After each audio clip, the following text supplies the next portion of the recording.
الله من الشيطان الرجيم بسم الله الرحمن الرحيم قال الله تعالى في القرآن المجيد هو الذي أرسل رسوله بالهدى ودين الحق ليظهره على الدين كله ولو كره المشركون۔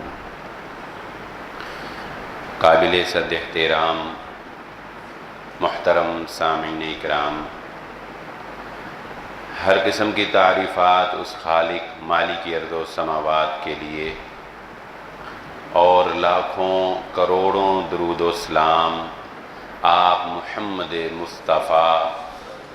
صلی اللہ علیہ وآلہ وسلم کی ذات اقدس پر۔ ہماری آج کی گفتگو مساجد کے ادب اور احترام کے حوالے سے ہوگی، تاکہ ہمیں اس بات کا اندازہ ہو سکے کہ ہمارے علاقے میں مسجد کا ہونا یہ ہمارے لیے کتنی بڑی نعمت ہے، کتنی سعادت کی بات ہے، اور کیا ہم لوگ اس نعمت کی اس طرح قدر کر رہے ہیں جس طرح محمد الرسول اللہ صلی اللہ علیہ وآلہ وسلم نے ہمیں سکھایا ہے۔ یہ مساجد دنیا کے اوپر اسلام کا قلعہ ہیں، یہ اللہ کا گھر ہیں، اور محمد الرسول اللہ صلی اللہ علیہ وآلہ وسلم نے ان مساجد میں آنے والے نمازیوں کو اللہ کا مہمان بتایا ہے۔ یہ نمازی جو مسجدوں کو آباد کرتے ہیں، جو مسجدوں کی طرف چل کر آتے ہیں، یہ اللہ کے مہمان ہیں۔ جس طرح انسان اپنے گھر آئے ہوئے مہمان کی عزت کرتا ہے، احترام کرتا ہے، اس کو اچھے سے اچھی سہولیات فراہم کرنے کی کوشش کرتا ہے، حتیٰ کہ بسا اوقات مہمان کی کسی بات سے ہمیں تکلیف بھی ہوتی ہے، لیکن ہم کہتے ہیں چونکہ یہ ہمارا مہمان ہے ہم اس سے درگزر کر جائیں گے۔ بلکہ مشرقی تہذیب میں تو یہ بات بھی شامل ہے کہ دشمن بھی اگر چل کر مہمان بن کے گھر میں آ جائے تو جتنی دیر تک وہ ہمارا مہمان رہتا ہے ہم دشمنی کو بھی بھلا دیتے ہیں کہ اب ہم اس سے کچھ نہیں کہیں گے کیونکہ یہ ہمارا مہمان بن کے آیا ہے۔ تو یہ مسجدوں کے جو نمازی ہیں ان کے ساتھ بھی ہمارا رویہ ویسا ہی ہونا چاہیے جیسا ہم اپنے گھر میں آنے والے مہمان کے ساتھ رکھتے ہیں۔ ان کی سہولیات کا خیال رکھنا، ان کے ساتھ اچھے طریقے سے پیش آنا، ان کا ادب اور احترام کرنا، یہ بھی ہمیں اسی طرح بلکہ اس سے بھی زیادہ ملحوظ خاطر رکھنا چاہیے، کیونکہ وہ تو ہمارا مہمان ہوتا ہے اور یہ اللہ کے مہمان بن کے مسجد میں آتے ہیں۔ رسول اللہ صلی اللہ علیہ وآلہ وسلم نے جب غزوہ خیبر میں آپ کو فتح حاصل ہوئی تو بہت سے غلام آئے۔ اللہ کے نبی صلی اللہ علیہ وآلہ وسلم نے صحابہ اکرام کے مابین غلام تقسیم کیے نا، کہ یہ غلام اس کو دیا، تو ایک صحابی کو اللہ کے نبی صلی اللہ علیہ وآلہ وسلم نے ایک غلام دیا، دو صحابہ کو ایک ساتھ دیا، ایک کا جو ہے وہ ہمارے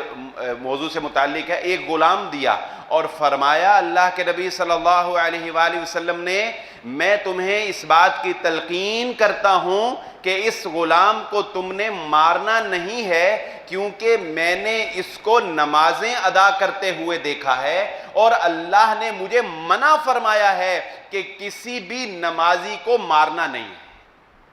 نمازی کو مارنے سے محمد یعنی وہ غلام ہے، یعنی یوں سمجھ لیں کہ آپ کا ایک ملازم اگر نمازی ہے تو یقیناً وہ یہ حق رکھتا ہے کہ نمازی ہونے کی وجہ سے آپ اس کے اوپر سختی نہ کریں،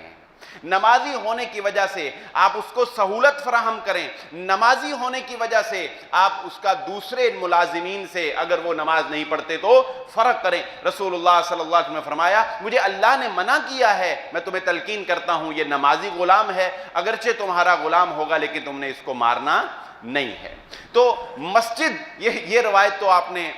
جو سفیر حضرات آتے ہیں نا ان سے بارہا سنی ہوگی کہ نبی صلی اللہ علیہ وآلہ نے فرمایا من بنا للہ مسجدا جو اللہ کے لیے دنیا میں مسجد بناتا ہے اللہ تعالیٰ آخرت میں جنت میں اس کے لیے ایک گھر تعمیر فرما دیتے ہیں۔ لیکن یہ بات سنن نسائی کی روایت ہے اور اس کی وضاحت تعلیقاً امام بخاری رحمہ اللہ تعالیٰ نے اپنی کتاب میں نقل کی ہے کہ مسجد بنا لینا ہی صرف کوئی کمال نہیں ہے،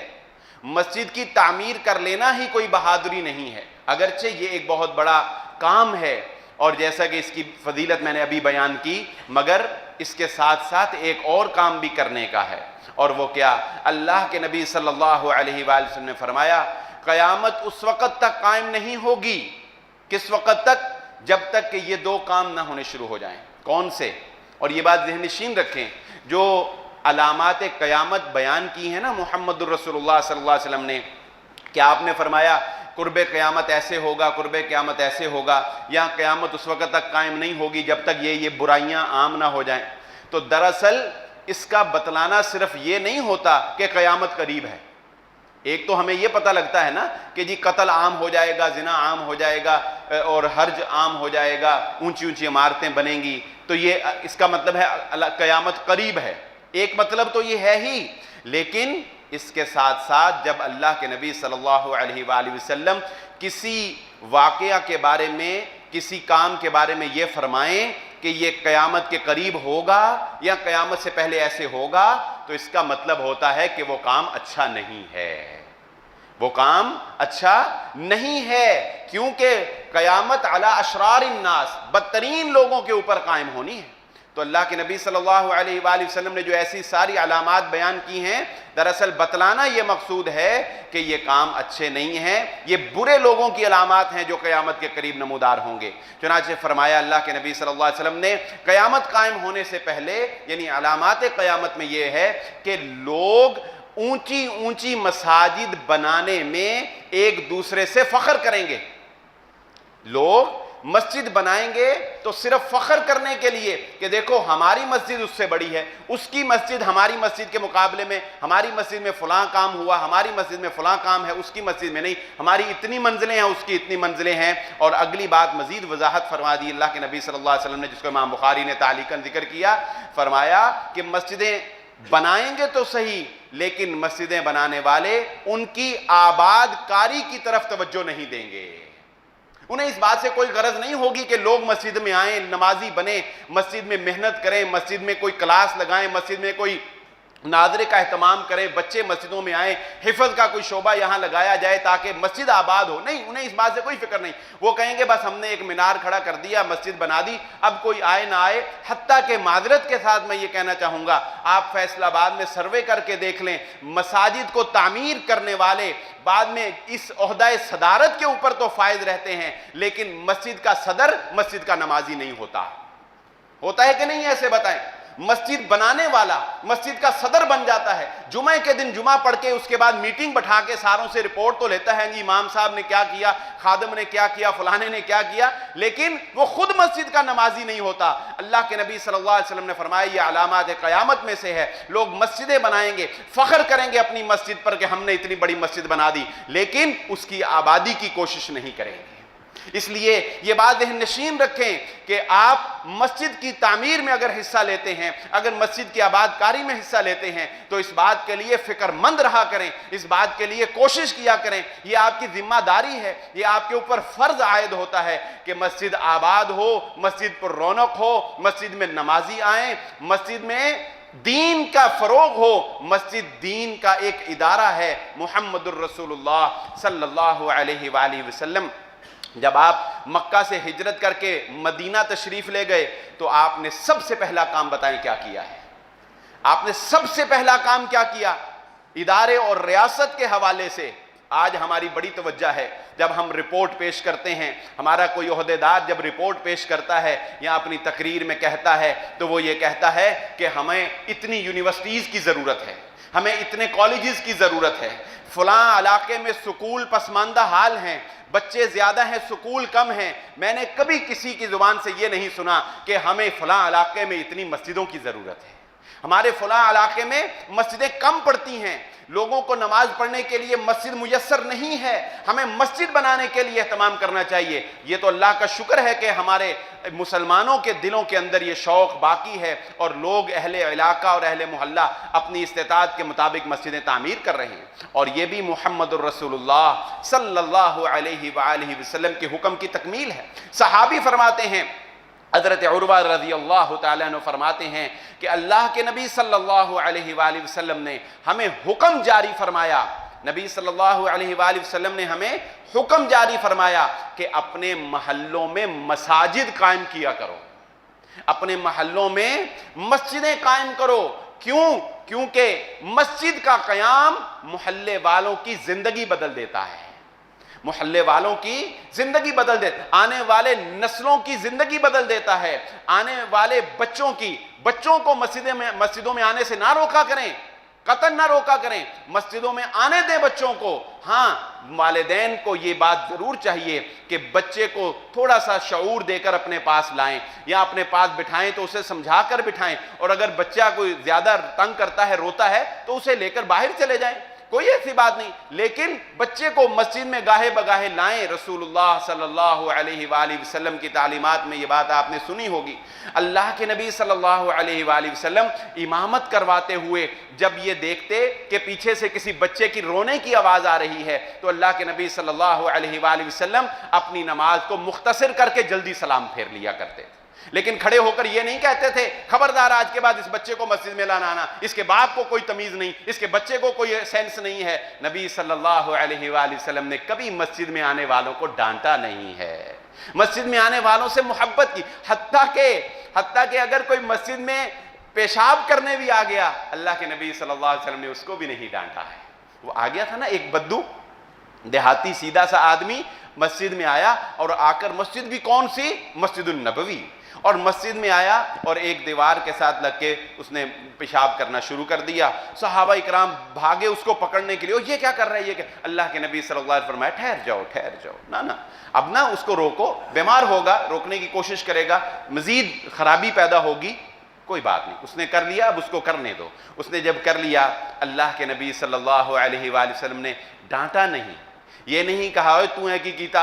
تو نے خبردار آج تو بعد ساڑھی مسجد سے بڑھیا، نہیں، اللہ کے نبی صلی اللہ علیہ وسلم نے اس کو بلایا، فرمایا مساجد اللہ کی عبادت کے لیے بنائی جاتی ہیں، مسجدوں میں بولو براز نہیں کیا جاتا،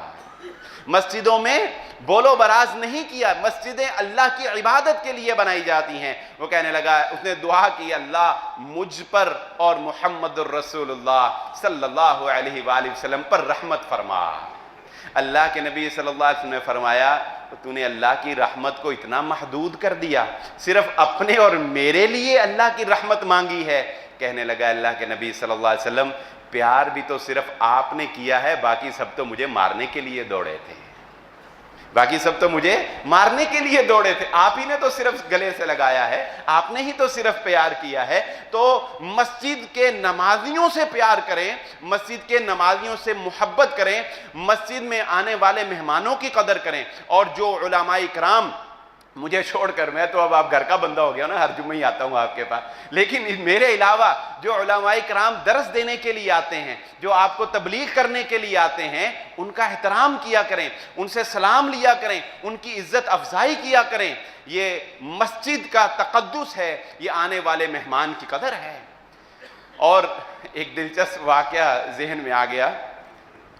چلے آج آپ کو سناتا ہوں، مسجد کی تبلیغ کے حوالے سے۔ 15 سال پرانی بات ہے، جامعہ سلفیہ میں پڑھتا تھا، تو جامعہ سلفیہ والے نا ایوبیہ ہے جو سرد علاقہ مری سے آگے، وہاں ایک تفریحی اور تبلیغی ٹرپ بھیجتے ہیں، تو ہم بھی جاتے ہوتے تھے جب پڑھتے تھے۔ تو ایک دفعہ میں میرا دوست ہم ساتھ گئے، تو وہاں پر نا پہاڑوں کے نیچے جا کے گاؤں ہیں، جس طرح آپ جائیں نا رات کے وقت تو آپ کو بلب نظر آ رہے ہوتے ہیں، بڑا پیارا وہ نظارہ، تو وہاں گاؤں ہیں چھوٹے چھوٹے، مطلب 50 گھر ادھر ہیں، 50 ادھر 50 ادھر، تو اس طرح ایک گاؤں میں پھر اس کی ڈیوٹی لگی دوست کی میرے کی، تو وہاں اس نے جا کے درس دینا تھا، نیچے پہاڑوں میں جا کے وہ چلا گیا۔ اب وہاں جا کے 15 سال پرانی بات ہے، اس وقت یہ اوپر والے سپیکر بھی الاؤ تھے، چلا کرتے تھے، یا وہاں تو کوئی خیر ایسی قانونی بات بھی نہیں۔ تو اس نے اسی طرح ممبر پر بیٹھ کر درس دیا، درس کے آخر میں اس نے حیا کے بے حیائی اور حیا کے موضوع پہ تو آخر میں نا اس نے کوئی زنا کا واقعہ بیان کر دیا، جس طرح حضرت معاذ بن مالک کا واقعہ نا کہ ان سے زنا ہو گیا تو آ کے پھر توبہ کی اور اللہ کے نبی صلی اللہ علیہ وسلم نے جو حد لگا دی. اس نے اپنے درس کے آخر میں وہ واقعہ ایسے زنا والا بیان کر کے تو کہتا ہے کہ میں ممبر سے اتر کے ابھی میں ساتھ ادھر بیٹھا ہی ہوں تو ایک بندہ آ گیا. کہتا ہے پٹھان آ گیا، اس نے ہاتھ میں پستول پکڑا ہوا. کہتا کس نے یہ واقعہ بیان کیا؟ بتاؤ ہم اس کو گولی مارے گا. کس نے یہ واقعہ بیان کیا؟ کہتا بتاؤ ہم کوئی بے حیا ہے؟ ہماری عورتوں میں حیا ہے؟ یہ زنا والے واقعہ تھا، ہم اس کو گولی مارے گا. وہ کہتا چلو میں کہا شکر ہے اس کو پتہ نہیں کون ہے، میں ادھر بیٹھا ہوا تھا. کہتا میرے سامنے جو مسجد کا صدر بیٹھا تھا نا اس نے بھی ڈب سے پسٹل نکالا. پسٹل نکال کے کہتا اس کو تم اس کو گولی مارو میں تم کو گولی مارے گا. اور کہا میں تو مر گیا یار. کیسا عقل مند ہے. کیوں جی خالد صاحب کوئی پستول تو لاتے ہیں؟ تو یعنی مسجد کا صدر ہونا یہ کوئی چھوٹی بات نہیں ہوتی. مسجد کا صدر بننا یہ پھر دفاع بھی کرنا پڑتا ہے نا، پھر تحفظ بھی کرنا پڑتا ہے اپنے بلانے والوں کو. مقصد یہ تھا آپ کو بتانے کا ایک یہ واقعہ کہ جو لوگ آپ کی مسجد میں آپ کو تبلیغ کرنے کے لیے، واعظ کرنے کے لیے، درس دینے کے لیے آتے ہیں ان کے ساتھ بھی بڑا عزت اور احترام کے ساتھ پیش آیا کریں، ان کا خیال رکھا کریں. وہ مسجد کی آباد کاری میں آپ کے حصے دار ہیں اور مسجد کو آباد کرنے میں آپ کے ساتھ تعاون کرنے والے ہیں. اور الحمدللہ اس مسجد دارالسلام میں آپ کو یہ بات بھی نظر آئے گی کہ رسول اللہ صلی اللہ علیہ وآلہ وسلم کے اس فرمان کا بھی یہاں خیال رکھا گیا. آپ صلی اللہ علیہ وآلہ وسلم نے کیا ارشاد فرمایا؟ اللہ کے نبی صلی اللہ علیہ وآلہ وسلم نے منع فرمایا مسجدیں آباد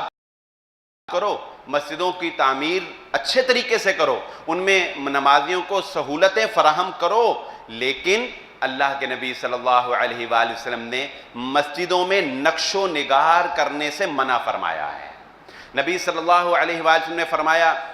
سنن نسائی کی صحیح حدیث ہے، آپ صلی اللہ علیہ وسلم نے فرمایا جب تمہاری مسجدوں میں نقش و نگار کیا جانے لگے گا، یعنی ایسے بیل بوٹے ڈیزائن بنائے جانے لگیں گے اور تمہارا قرآن سونے سے لکھا جانے لگے گا، سونے کا استعمال قرآن میں ہونے لگے گا، تو پھر انتظار کرو اللہ رب العزت کی جانب سے تمہارے اوپر عذاب نازل ہو سکتا ہے. پھر اللہ رب العزت کی جانب سے تمہارے اوپر کوئی تکلیف آ سکتی ہے، پھر تم ہلاکت میں ڈالے جا سکتے ہو. یہ دو کام اللہ کے نبی صلی اللہ علیہ وسلم نے فرمائے. آج ہم دیکھ سکتے ہیں کہ مساجد کی تعمیر اور پھر اس کے بعد ان پر دیدہ زیب ڈیزائننگ کرنا، خوبصورت بیل بوٹے بنانا نہیں. یہ مساجد کے اندر چاہے کوئی بھی مسجد کیوں نہ ہو، چاہے وہ کتنی بڑی علاقے کی مسجد کیوں نہ ہو، اسے خوبصورت بنائیں، صاف ستھرا بنائیں، لیکن اس پر بیل بوٹے بنانا اور نقش و نگار کرنا اس کی اجازت نہیں. اور آج آپ دیکھتے ہیں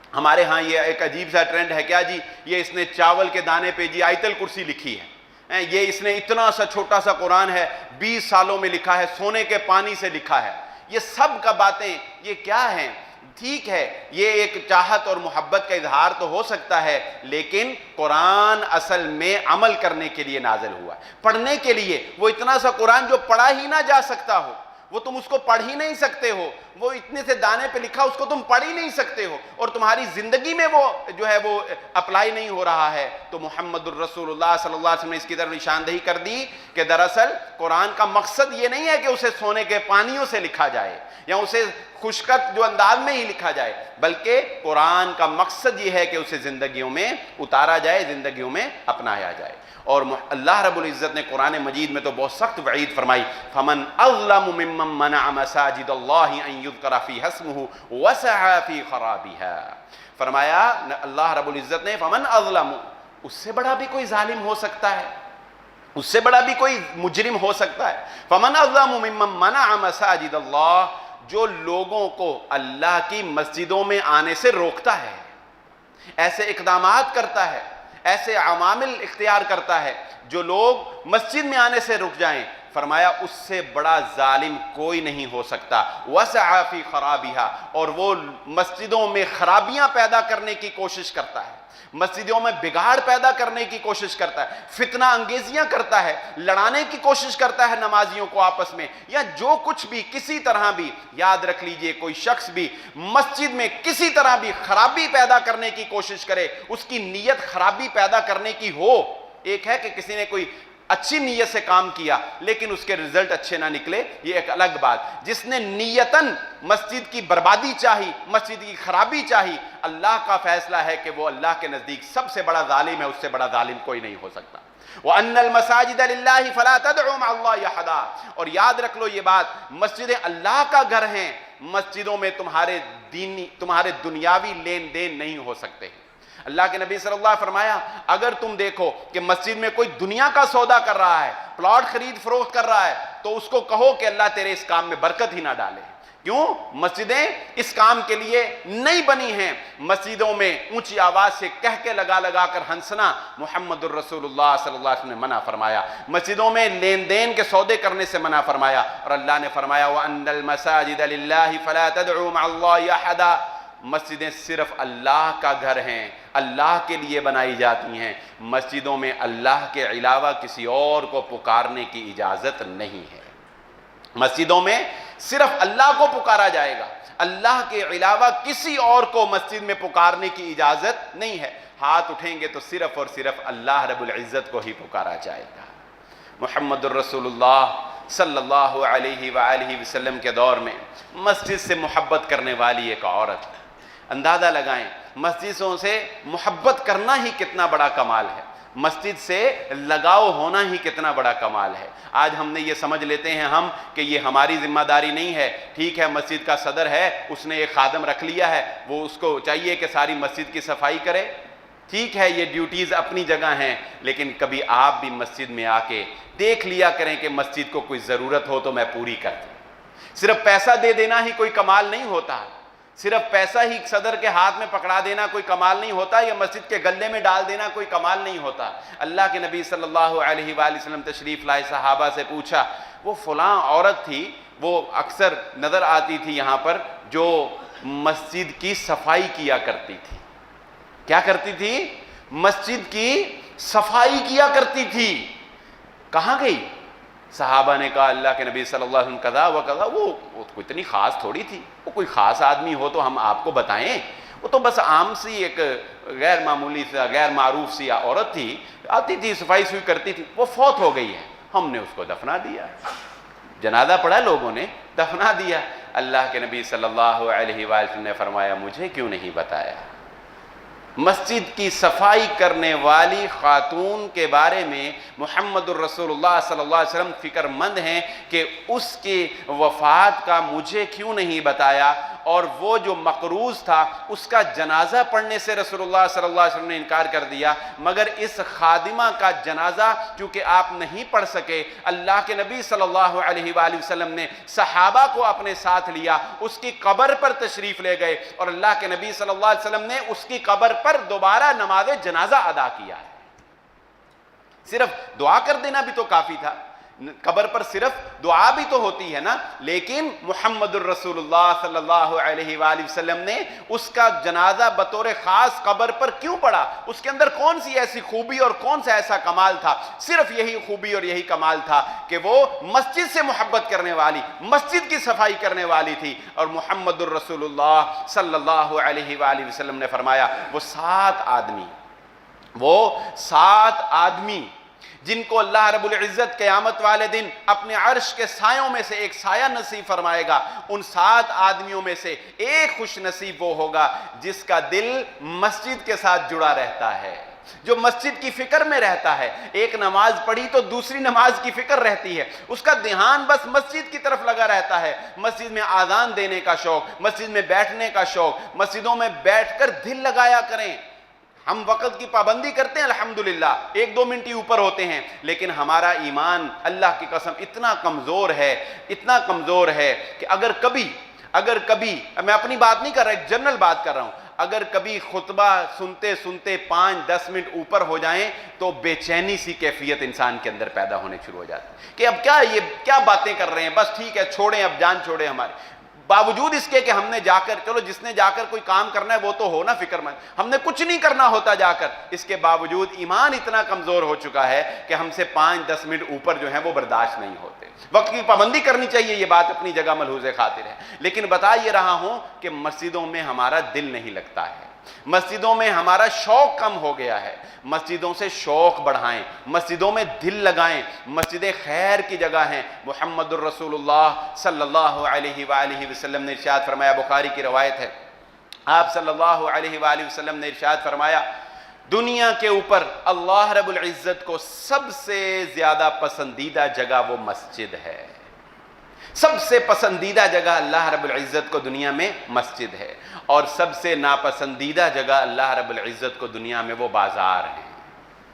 کیونکہ بازاروں میں آپ کو پتہ ہے چاروں ناچار اونچ نیچ والے معاملے ہوتے ہی ہیں، بے پردگیاں بھی ہوتی ہیں، جھوٹ سچ بھی بولا جاتا ہے، وعدہ خلافیاں بھی ہوتی ہیں، اور پتہ نہیں کیا کچھ بازاروں میں ہوتا ہے۔ لیکن اس کا مطلب یہ نہیں کہ بازار ختم کر دیں، بازار ضرورت ہیں، اگر بازار ختم کرنے ہوتے تو مدینہ میں پھر کوئی بازار نہ ہوتا، بازار تو رہیں گے، لیکن بتانا یہ مقصود ہے کہ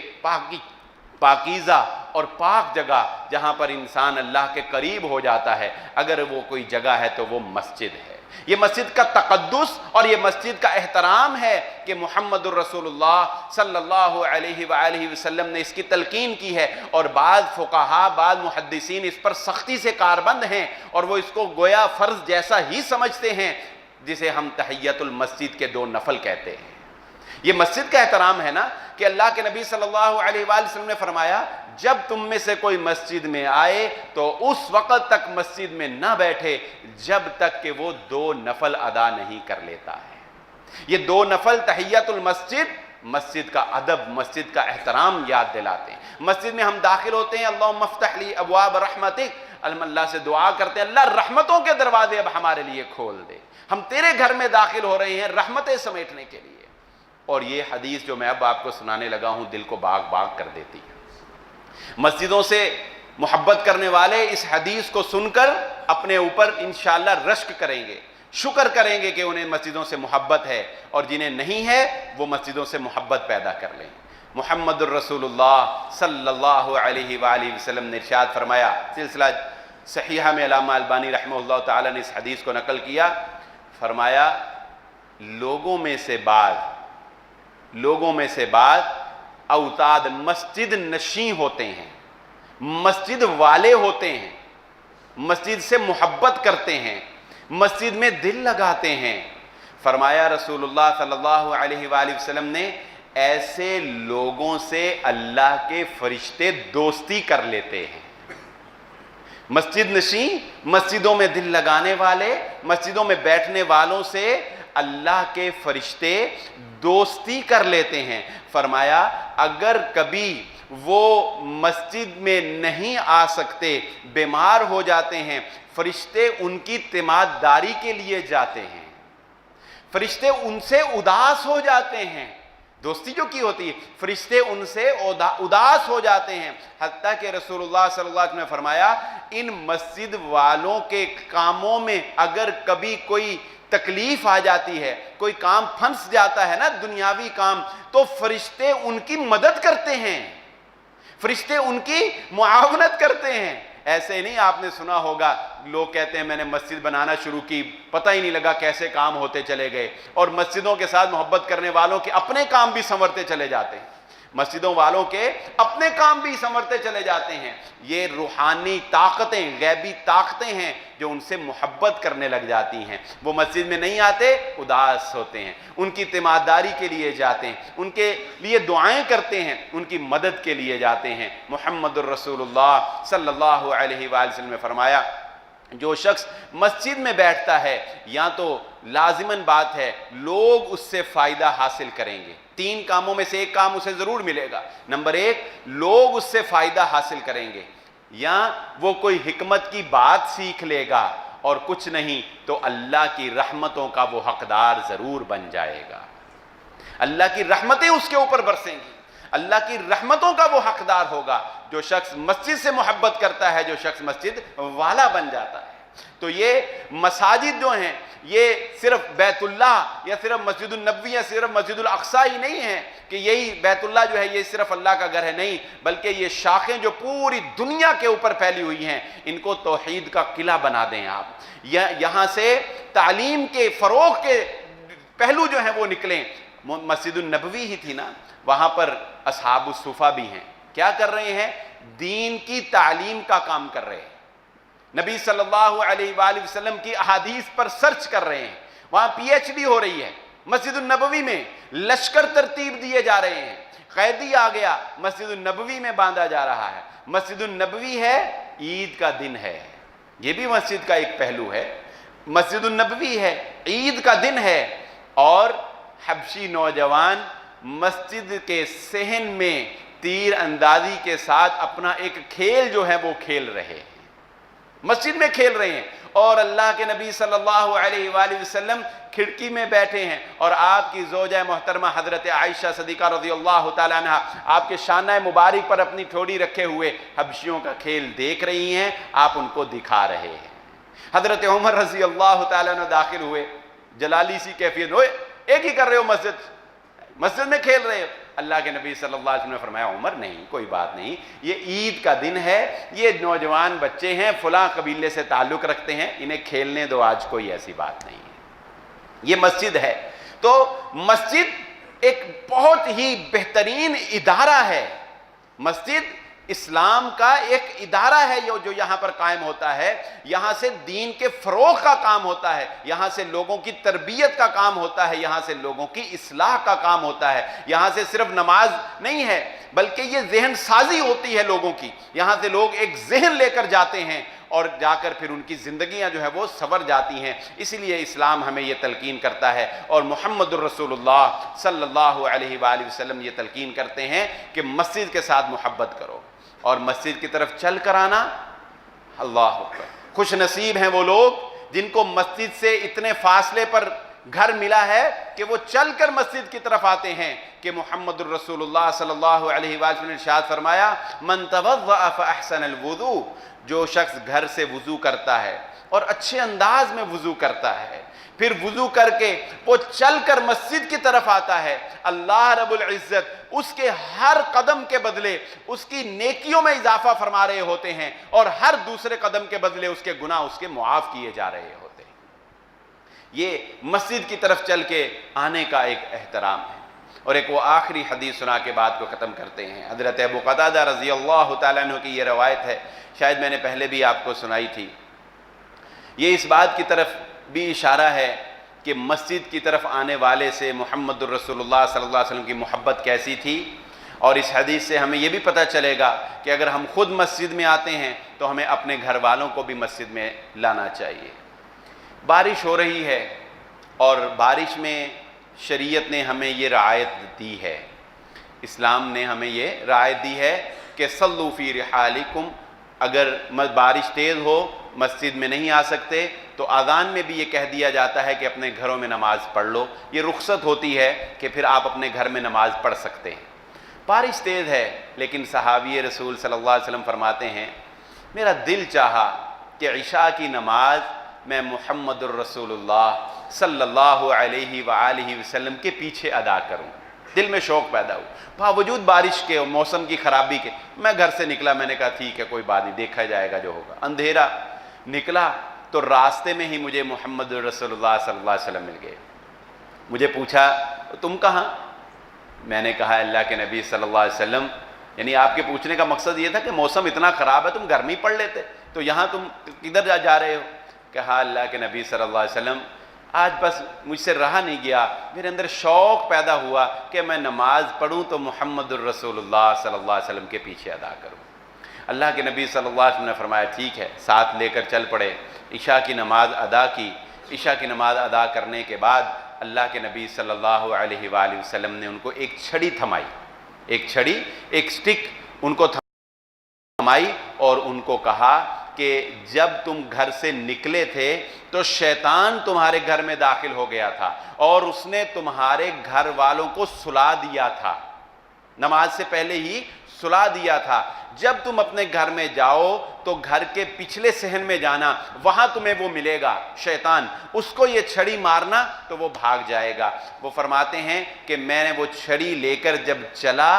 تو یہ معجزہ تھا محمد الرسول اللہ صلی اللہ علیہ وسلم کا کہ وہ چھڑی روشن ہو گئی اور اس میں سے روشنی نکل کر مجھے راستہ نظر آنے لگ گیا۔ موسم خراب تھا نا، ظاہر ہے گلیاں مٹی والی، کیچڑ بھی ہوا ہوگا، تو کہتے ہیں کہ مجھے، یعنی یہ یوں سمجھ لیں کہ مسجد میں نماز پڑھنے کا تحفہ محمد الرسول اللہ صلی اللہ علیہ وسلم نے عطا کر دیا۔ کہتے ہیں کہ وہ چھڑی لے کر میں چلتا گیا، روشنی میں چلتا گیا، جب میں گھر میں داخل ہوا تو میں نے دیکھا کہ واقعتاً میرے تمام گھر والے جو ہیں وہ سو چکے تھے۔ پھر میں آپ کی ہدایت کے مطابق پچھلے صحن میں گیا تو وہاں میں نے ایک کانٹے دار جانور دیکھا، جب میں نے اس چھڑی سے اس کو مارا تو وہ بھاگ گیا۔